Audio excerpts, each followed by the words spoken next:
And we are live. Hi, good evening, everybody. Welcome to She Built It Boss Lady Chronicles. I am Sharita Gaskins Tillett.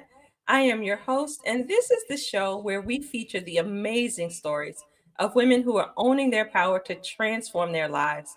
So I'm super excited about tonight's guest and about her topic. But before we get started, I'm just going to allow a couple of minutes for folks to come in. If you're watching us live, please say hi in the comments. If you're watching the replay, hashtag replay, still say hi in the comments. For everybody, please put your questions in the comments. We love to answer questions. Okay. Let's see, what reminders do I have right now? I guess the only thing right now is registration is open for a weekend for me, Grand Cayman, taking place October 2nd through the 5th. So you want to go ahead and get your registration done before early bird pricing ends on June 1st. And we do now have payment plans available. So you can pay in full, you can make 2 payments, or you can make 4 payments. But we would love to have you in Grand Cayman. All right. So now let's introduce our guest. So I have joining me tonight Dr. Monica Minjeur. Dr. Monica is the founder and CEO of Radiant Clinic in Cedar Rapids, Iowa. The mission of Radiant Clinic is to restore natural menstrual cycles to improve health and promote fertility. As a board certified family medicine physician, Dr. Minjeur specializes in testing and treatment for irregular or painful periods, PCOS, recurrent miscarriages, infertility, postpartum depression, PMS, PMDD, and other gynecological conditions. She is a member of the International Institute of Restorative Reproductive Medicine and has completed additional medical training in NeoFertility, NaPro Technology, and FEMM Medical Management. Dr. Minjeur is passionate about providing education for using fertility awareness methods to get to the root cause of menstrual related concerns and improve the health of the women she serves. Welcome, Dr. Monica. Thank you. I am so excited to be chatting with you today and to share with your audience our story. Well, I'm happy to have you here. So, Yes. I like to usually start by having you take us through your journey. Did you always want to be a physician? And, how did you land on family medicine? And I guess we'll get to it, but more important, how did you get into this specific niche that you're in? But let's start at the beginning, kind of. Yeah. So I knew I wanted to do something in the healthcare profession. I didn't know exactly what. And so honestly, even when I went to undergrad, I just chose a school that had a lot of really good stuff. So I went to St. Louis University and they had a great nursing program, PT, pre-med. I was like, great, I'll land somewhere in healthcare. I'm in a good space. And so actually had an amazing counselor there who told me, she's like, if you want to do pre-med, you can do whatever you want and like major in whatever you want. So I actually majored in theology because I was interested in it. Oh, interesting. Yeah, Okay. so went to med school with a theology degree, which was fascinating. Just all my extracurriculars were, biology and organic chemistry, Sure. no problem. Um, so kind of as I got going through things, I had done some shadowing. I had worked at some hospitals and worked in nursing as a nurse aide and had kind of done some different roles and really decided, you know what, if I'm going to do this, I don't mind school. I enjoy school. I enjoy learning. Might as well just go for the big guns. So went through medical school in Kansas City and really had an amazing time there, just kind of seeing all the scope of things. And when I was in my rotations, tried and dabbled a little bit of everything. I loved procedures. I loved OB. I loved everything. And I was like, well, family medicine, we get to do a little bit of everything. And so that's how I ended up in family medicine. And really, kind of as I was going along with my training, I had a couple key things that shaped how I view women's health and how that kind of changed my trajectory. So, the first was that while I was in medical school, actually had a very close family member of mine who had a serious complication from being on birth control. She developed a blood clot in her leg, and then also they traveled to her lungs. And so she was my age. She was a year older than me, and had this very serious complication, and just scared me to think like, oh my Yeah. goodness, something that we are doing as medical professionals could potentially cause this level of harm. And so that was really scary. And then the other thing that happened was I was like, okay, well, if I'm going to be a doctor, I need to know how to avoid these things for people. And actually came across, I was at a conference through our church and met a guy who his brother practiced medicine in a way that he's like, oh yeah, my brother's a family doctor, but he never prescribes birth control. He has other ways that he works to solve menstrual problems and fertility. And I'm like, tell me more. And so kind of those two things together married up and was like, okay, there are other options out there. I can be a physician who doesn't prescribe birth control, who can look to see, are there other ways that we can help to fix root cause of what's going on in a way that didn't then expose my patients to these potential side effects that can come from things like birth control or other conventional meds. And so throughout my residency, went and started to get some of that additional training to say, hey, what does this look like? Because that's not a part of regular medical school that we learn. You know, we're not It is not. taught how to avoid birth control, how to avoid all of these other things. And so additional training throughout residency. And then that has continued on. There's been some newer methods. So those are the methods you mentioned at the beginning, NeoFertility, FEMM. Those are ones that I went and got additional training these last few years. So actually my entire practice with family medicine, I've never prescribed birth control. I've used these methods from the start, even when I was doing women's health side of things.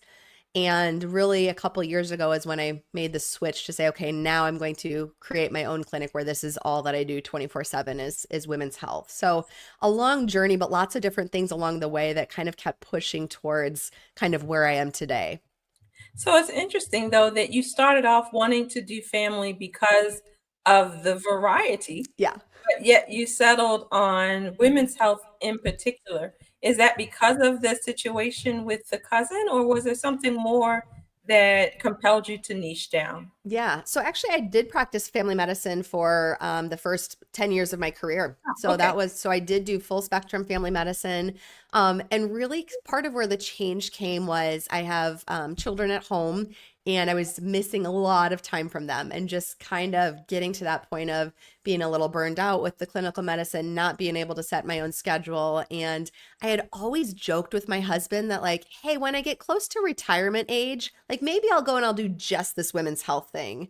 And so the more we kind of talked through it, he's like, maybe you shouldn't wait until you retire. Like maybe you should do this, before you turn 65. And so just a lot of different things aligned to really kind of get things on the right path to say, okay, now is the time. This is when this happens. And so really just started the women's health specific clinic just about a year and a half ago at this point. So, Okay, so now talk to me. I'm an OBGYN. mhm, So I know a lot about birth control pills and about, periods and all of those kinds of things. mhm. So talk to me about what your patient's experiences. How does your experience differ? Like, what are the kinds of things that you recommend? What are the conversations like that Yeah. you have with patients? Because, you trained in traditional medicine. So I know Yes. you know that side of it, but I'd love to, know more about what you do. Yeah. So a lot of it honestly goes back to a lot of our background with primary care and getting back to the basics. So talking through lifestyle changes, talking through, hey, what does it mean if you're eating garbage food, right? Or if you're only sleeping 4 hours a night, what does that do to your stress levels, to your hormone levels? So much of it goes back to those basics of preventative medicine, eating well, moving regularly, sleeping well, managing our stress levels, managing mental health, but then really still breaking it down and saying, okay, let's teach you how to chart your cycles in order to track when you're ovulating. So a lot of women know and utilize this when they're trying to get pregnant. They utilize, either LH strips or tracking their cervical mucus, their basal body temperature when they're trying to get pregnant. But what a lot of these other methods have done is they've gone and said, okay, this is not just for fertility. This is also to track your menstrual health. And a lot of women, most of us are able to identify, okay, this is when my period is, but really teaching women how to identify when she's ovulating and when that fertile window is, that tells us a whole lot more about what's going on with the cycle as well as overall health. So that's really the first key is that we have certified instructors that teach women how to chart their cycles looking at their daily biomarkers, whether that's cervical mucus observations, basal body temperature charting, urinary LH metabolite strips, any of those things, and sometimes in combination. And so that gives us a good picture to be able to say, okay, do we think you're ovulating? Yes or no? Is that normal? Yes or no?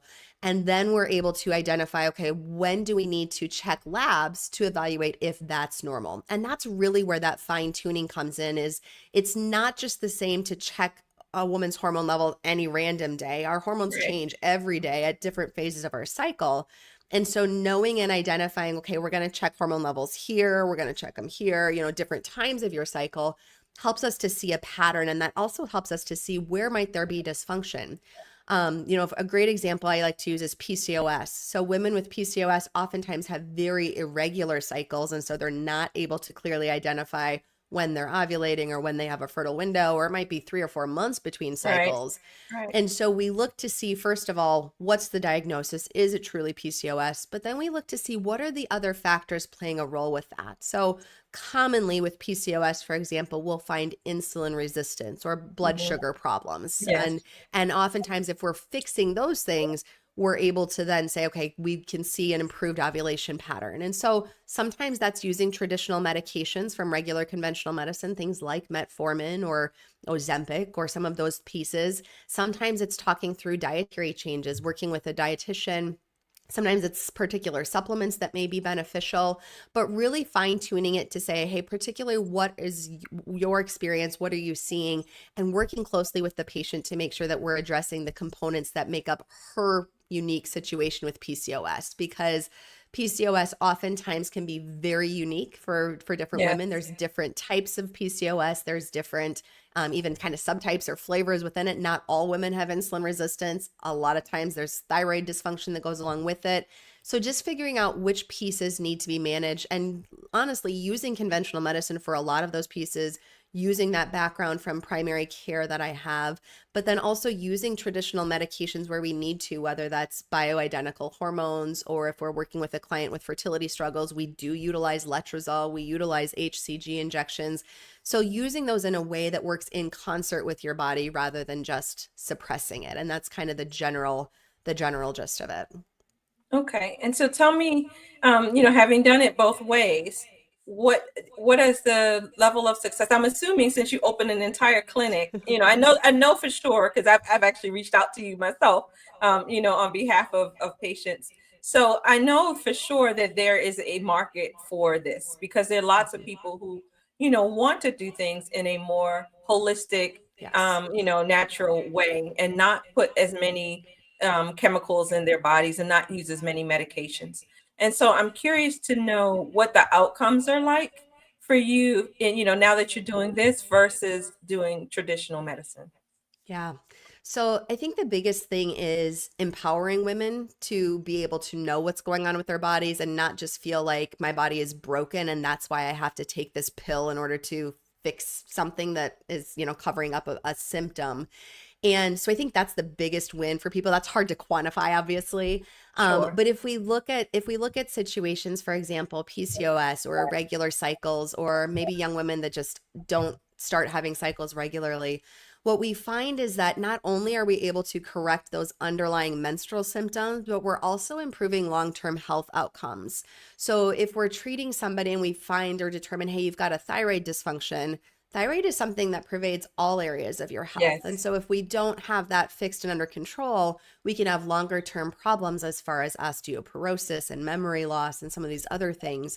And so the way we look at menstrual symptoms is that we look at it as another vital sign. So, when you go to the doctor, you check your blood pressure, your heart rate, your temperature, we check your menstrual cycle. What's going on there? Because that oftentimes will clue us into, hey, something else is going on that is not quite right. And that's part of it.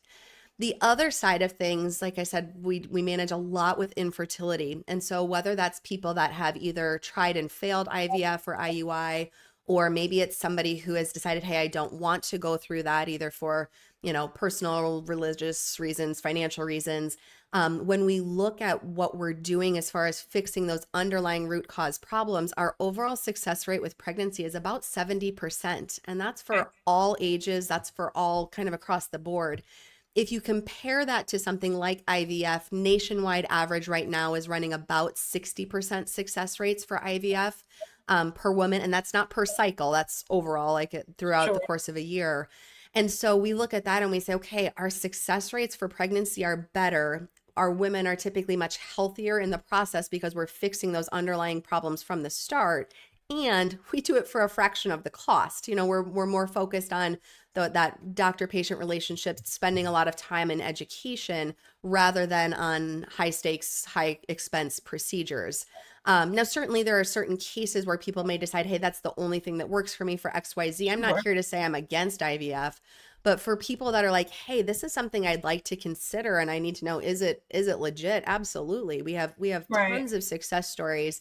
And again, at the heart of it all is fixing whatever is going on from your health standpoint. So we have healthier mom, healthier baby, healthier pregnancy. Our miscarriage rate is about half the national average. Our preterm birth rate is half the national average. My frequency of twins is half the national average. So just overall better outcomes when we are fixing these things prior to these women even getting pregnant. That's really fascinating, Yeah. actually. Yeah. So, how come we don't hear more about this? I guess Yeah. is the question because you're in Iowa. Hmm. I'm here in Maryland. I don't know anybody in this area who does this. Yeah. So, how do we get connected to other people like you? And I guess do you offer services to people outside of Iowa, or are you only in-person Yeah. services? So we do have telehealth services because there's not a lot of us that do what I do. And so I do have currently I'm licensed in 8 different states. We're constantly expanding that. So certainly if there's people that are listening, they're like, I want this, get in touch with us. We're always looking to expand. If it's an area I can't expand to, there are contacts I have in different areas of the honestly in the world because there are people internationally that do this. That's part of that group that I'm a part of, the International Institute. And part of the reason and for it, like I mentioned, it's not a part of our regular conventional med school training. And that's Sure. the biggest thing is that it was oftentimes seen as kind of fringe medicine or alternative medicine. And when it got its beginnings, oftentimes it was rooted in people who were looking for faith-based alternatives, right? So maybe Right. people who didn't want to go on birth control pills for a religious-based reason, which is fine. And that's how it started about 40 or 50 years ago, is when this field finally started to pick up. And what we found over time is that we've started to catch up on, okay, let's do the science. Let's look at the research studies. Let's look at what's happening in other, adjacent realms and kind of say, how can we utilize that? The other big thing that's in our world, I always lovingly joke, I don't prescribe any expensive medications. Like Yes. there's nothing from a big pharmaceutical standpoint that's like, oh yeah, here's, a $7,000 prescription. There's nothing that's glamorous about that anybody wants to promote, right? And so I think that's the other part, is there's not a lot of big pharma that's driving it. There's not a lot of hospital systems that drive it.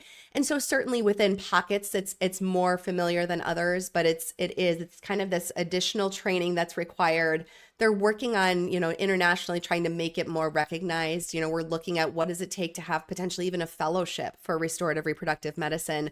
But with anything, when it comes to training the next generation of doctors, everything moves slower than molasses and slower than it should. But, Right. really just saying over the last 40 to 50 years is when things have picked up. And truly only within the last 10 to 15 have we starting to see lots of published data, lots of scientific research, case studies that are being done nationwide as well as internationally. And so just starting to see some of those trickle into more of the mainstream journals. And again, just requires kind of a different way of thinking, a different philosophy of approaching it, which can sometimes be challenging. I couldn't do what I do in a 10-minute office visit, which for a Right. lot of doctors, Right. that's their reality. And so That's true. that's the other part of the reason I had to split off and create my own clinic, was that it does take time to dig into the weeds on a lot of these hormone imbalances and intricacies. Right, right. I can imagine that. But I think too that when I think about this, it speaks to a larger problem of just women's health in general that we've kind of been glossed over for Yes. years. It's like they just, figure out a little bit of something, throw some medication at it and go on your way. Just Yes. like one thing I'll mention is fibroids. Yes. 80% of women have some form of fibroid. Most of Mhm. the time you don't know about it. Most of the time it's not a problem. But when Mhm. it is. Yeah. And you would think that something that is common enough for 80% of women to have, that there would be some, guidance about that. Yes. And there's almost nothing. It's like there's very little to offer women Yes. aside on from my side, aside Yes. from surgery and Yes. medication. Yeah. But I guess, do you have something that you offer, for other gynecological conditions? You mentioned PCOS, You Yeah. mentioned infertility. I Mhm. know, women, there's a lot of women that have problems with endometriosis Yes. and, like I said, fibroids as well. Yep. What kinds of things do you have for those? Yeah. It just got me thinking when you said that about kind of women's health issues glossed over. It reminded me of another situation that's very, very common that I see in my practice all the time is I have young women, teenagers that come to me. They were put on birth control because they went to their doctor and they said, I have really bad acne. And the doctor says, great, here, take birth control. But their brother, who was also a teenager, went to the doctor with acne. He didn't And get they put on didn't give birth him birth control, control, right? right? Like that's always the analogy that I think about when I think about that is like, wait a second. Yes, there may be something hormonal going on, but why wouldn't we treat this young woman with regular acne treatments rather than just saying like, oh yeah, you're a girl, therefore you get birth control. See you later. Like have a nice life. So I think that's the other piece, like you mentioned, with being glossed over. But back to your original question, when it comes to things like endometriosis is a great example. 1 in 6 women has endometriosis that we know about. When it comes to infertility, if you are somebody who has your hormones balanced, your cycles look beautiful, everything is glorious, and you've gone 6 to 9 months and have not been able to get pregnant, we find endometriosis about 70% of the time. So hugely underdiagnosed, really, really challenging to treat. And so there's a couple pieces we look at. The first is that we walk through what can we do to reduce inflammation, because oftentimes endometriosis creates a lot of inflammation, which can add to the problems as far as pain, discomfort, as well as fertility troubles. And so from our world, we look at things either, dietary wise, where can we reduce and, reduce those inflammatory foods, dairy, gluten, sugar, all of the favorite, delightful, yummy things that we all like to go to when we're having PMS symptoms. The other section we'll look at is, are there particular supplements that may help with decreasing inflammation? Turmeric, coenzyme Q10, and acetylcysteine. And then the third piece would be medications. So whether that's specific anti-inflammatory medicines to help with reducing inflammation, low dose naltrexone is one that we use a lot. It's an old school medicine. It's been around forever and ever and ever, but it does a really nice job with helping to reduce that.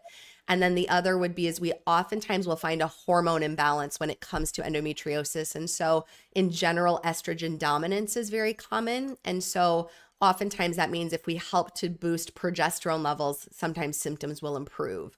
Now, all of those are still just a stopgap. The only way to actually get rid of endometriosis is to work with a specialized surgeon who really knows what they're doing when it comes to endo, because it can create all sorts of issues with scarring and inflammation. You can have endometriosis anywhere in your pelvis and your abdominal cavity. We've seen people, women that have sent for surgery that have endometriosis on the underneath side of their, rib cage, on their spleen, on their colon, on their bladder. I mean, it's crazy. Endo can be anywhere. And so really working with a trained surgeon is the only way to fix that problem long term if we're digging to root cause. But again, there's a lot of things that we can try in the meantime to help with symptoms.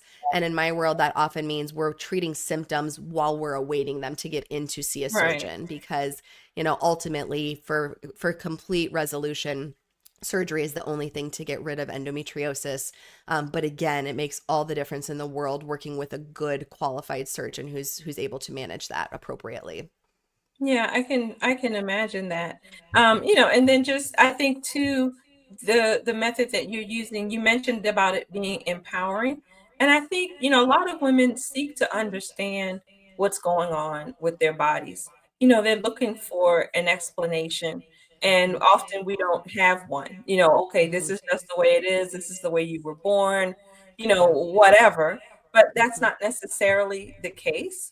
Right. And I think, it'd be useful to have these kinds of tools available to other clinicians, maybe mid-level folks or somebody who can get a little more time with the Mhm. patient and actually, because I'm sure a lot of your initial investigation has to do with taking a very detailed history Mhm. because, if, like you said, in that 10-minute visit, there's only so much that you have Yeah. time to ask.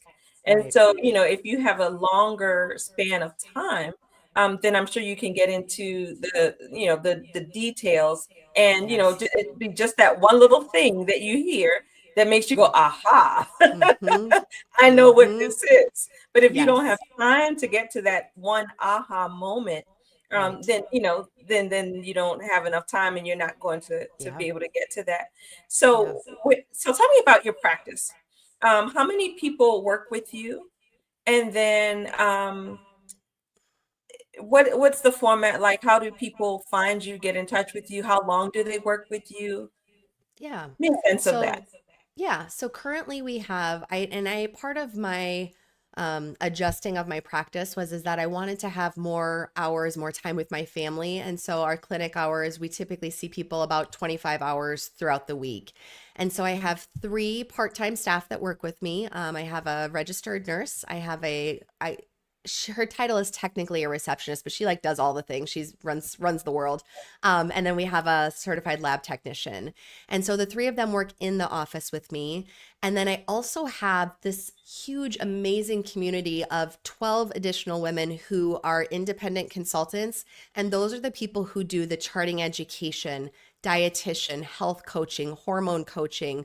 And they do, some of them do multiple things and wear multiple hats, but all of those women then also work alongside me so that it's kind of that extra set of reinforcement of, okay, here's what we talked about at our visit. How is that going? Or what are we seeing with your charting of your cycles? So that way, when they come to see me for a visit, I've got a chart that I know is very clear. So those people all work independently. They kind of fall under our umbrella, but they contract independently with us. So it's been this amazing building of this community of bringing together like-minded people who want to serve women in this way and who want to really walk intimately, kind of step by step through this process, but being able to bring it all together and go, cool, we're all under one roof. Like we all work together doing that. And so, like I said, it's allowed me the flexibility then to expand and do telehealth in some of these other states with having these other people working with me. So people find us from a variety of ways. Most commonly still is word of mouth right now. People say like, oh yeah, my sister sent me, or I had some lady I was talking to a few days ago. She's like, oh yeah, I was out for a walk at the park and got talking to some random lady and our dogs bonded and told me about you. Like it's Okay. just crazy. Word of mouth is still where most people find us. But typically, kind of the next steps through that is that I do have a free discovery call that people can set up for on our website. So you can get on the phone with me and kind of talk through their situation. And I'll let you know, like, yep, this is within our wheelhouse. Or sometimes I'm like, you know what? Nope, this isn't me, but this is what you should do, or this is who you need to see instead. But really, that gives people a good feel for kind of who we are and what we do. And then from there, we do a monthly membership for most of our services. And what that does is it allows people to kind of budget for here's what I need, what I know I'm going to be paying for per month. But then it really lets them to say, hey, I've got unlimited visits throughout that time. So some months are a little bit more crazy. You may need to be seen every month. Sometimes you're like, you know what, things are going okay. So every 2 to 3 months is okay. Depending upon the situation, it kind of really varies. So I would say people that have more minor things. So things like PMS, menstrual migraines, acne, and not to say that those are unimportant, but they're typically Sure. a little easier to fix and to straighten out. Most of those folks end up working with us for anywhere from 3 to 4 months. PCOS can be a lot more challenging. Most of our PCOS clients end up working with us for about a year.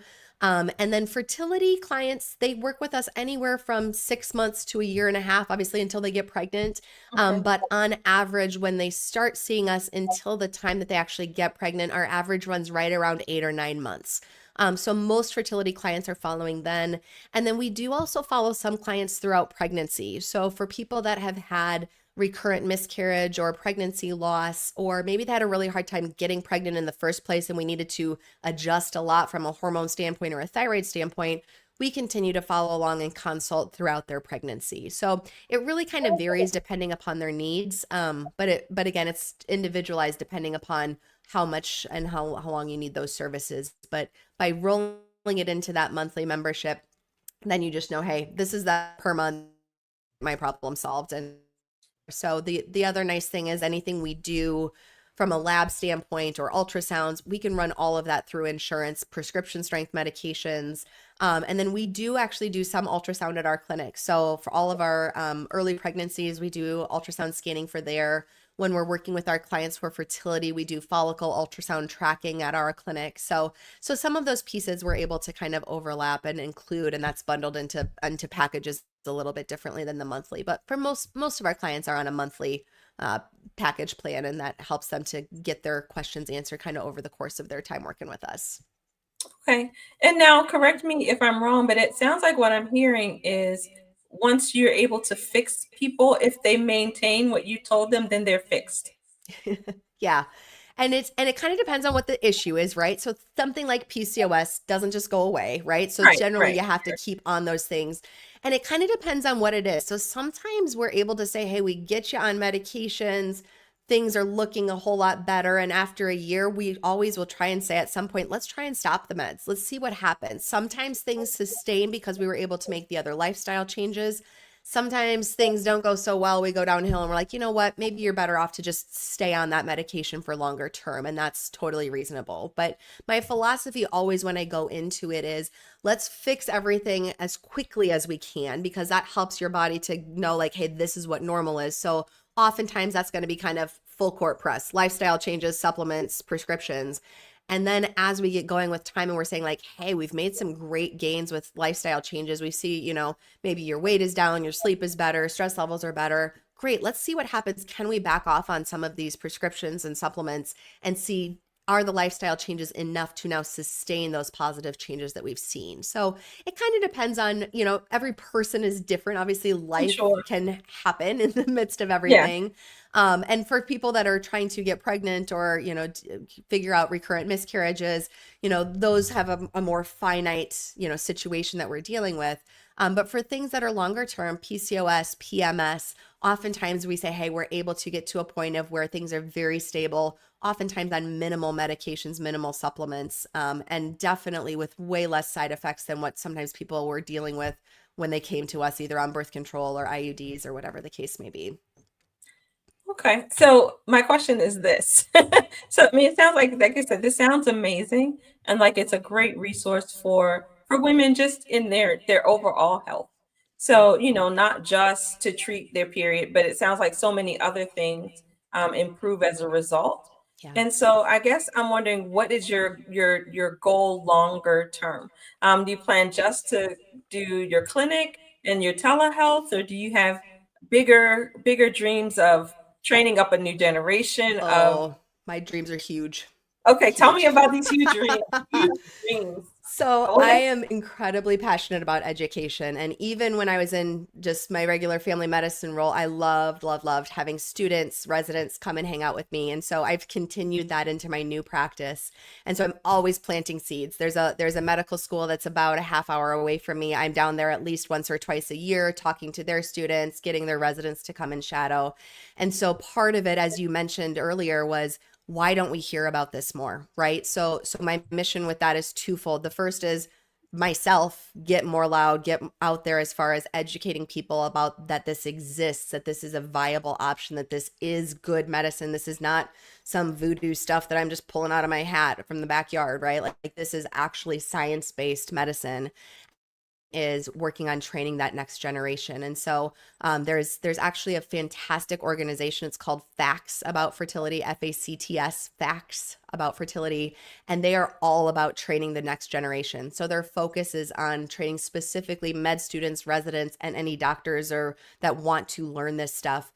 And so there's a conference next week that I'm going to. And one of the things we're talking about is how do we continue this education forward? How do we standardize our approach across the board? And what does that look like? Whether that, like I mentioned, is a fellowship program, whether that is one-on-one mentoring, but how do we get more loud and vocal about this is an option, this is a viable option, and it's a really, really good option on so many levels. It does take time and it's oftentimes has to be outside of the setting of what we know as conventional medicine practice of, you get a 10-minute visit, you pay your $10 copay. Like that's just not going to cut it in most of these cases.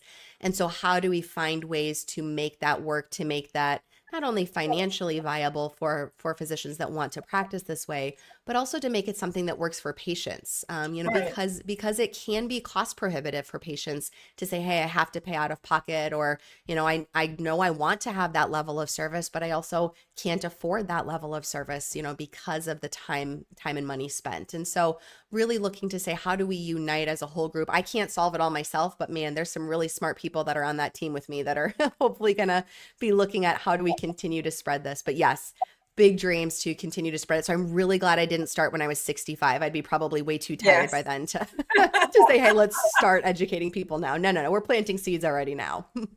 Well, that's amazing. I'm excited to hear, to watch the progression Yeah. and to see what unfolds because I think this is, I find this very fascinating and, and interesting, just like I said, especially from the perspective of an OBGYN and Yes. having not learned so many of these things, but having a lot of patients who are looking for this. Yes. So I mean, it's just part of it doesn't have to be in opposition to what we do.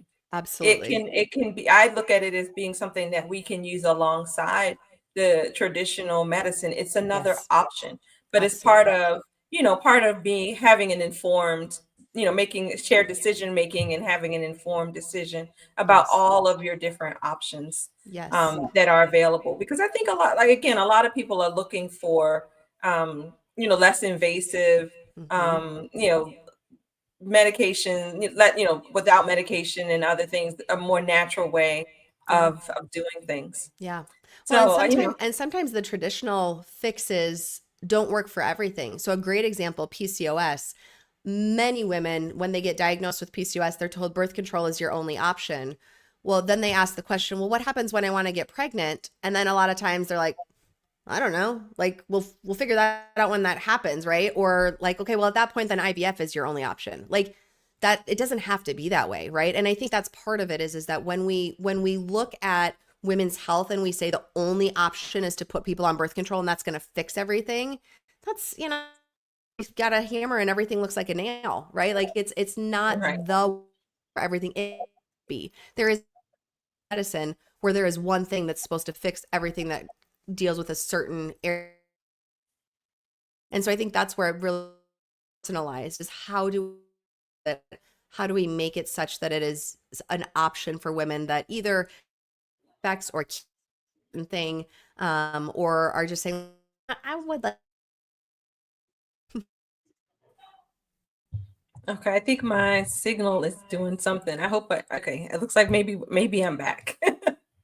Say you're good. I hear you. You're Okay, all right, good. So we're just about out of time, but I would love for you to tell us how we can get in touch with you. Where can we find you? How can we work with you? best way to find site radiantclinic.com, and from there you can book that free discovery call. I also have a podcast. It's called Cycle Wisdom. So, like your menstrual cycle, Cycle Wisdom. Just a short episode, 15 to 20 minutes every week, but talk about a different thing within women's health. And so that's a great opportunity just to kind of hear, okay, if I have PCOS or if I'm dealing with PMS or PMDD, what would you do differently? How would this look differently, or what are the other options? And so that's a nice place to start. And then we're also on Facebook and Instagram and all over social media places to just kind of check us out there. But like I said, website's probably easiest. Everything else you can link to from there. And we'll put all of Dr. Monica's contact information in the comments on all of the different platforms that you're watching. And so I guess my last question for you is usually a variation on a theme. But I guess my last question for you would be if there is a woman who is, dealing with problems with her period, and she's looking for one thing that she can do, one thing that she can modify or change today that may help to make a difference. What is that single best thing she can do? Yeah. The answer that I always give is the same, and that's learn what's going on with your cycles. So, learning a fertility awareness method, learning how to chart your cycles, because not only one, does that give you empowerment to know and understand and start to see those patterns, but two, then when you find a healthcare professional who is able to interpret that and chart that and understand what's going on, you've got all the data you need to hit the ground running and figure out what's happening with your cycles. And so there are fertility awareness charting instructors across the entire world, honestly. Our instructors can teach women in any state. You don't need a medical license in order to teach. And so I'd be happy to plug you in and get you in touch with an instructor to start charting your cycles. But again, that's really that first step, is feeling empowered to know what is happening with my cycles. And then that gives you a leg up when you go and talk to any medical professional. You're able to say, and here's what my charts show. Whether or not that professional can read them, it might be a different story, but it at least gives you the opportunity to say, hey, here's what's going on with my cycle, and I'm knowledgeable and feel empowered about what's happening with my body on any given day. Perfect. Well, thank you so much for joining me tonight. Thank you for the work that you do, this invaluable work to help make the lives of women better. So I Thank you so appreciate that much for so your much. time. Yeah. So thank you guys for watching. Thanks for joining us. If you have questions for Dr. Monica, please put them in the comments. I'll be sure to forward those questions to her. Definitely, definitely, definitely check out all of the Facebook group and the website and the podcast and all of those things so that we can begin to just become healthier in a more holistic way. So that's it for tonight. We'll see you guys next week. Take care. Bye-bye.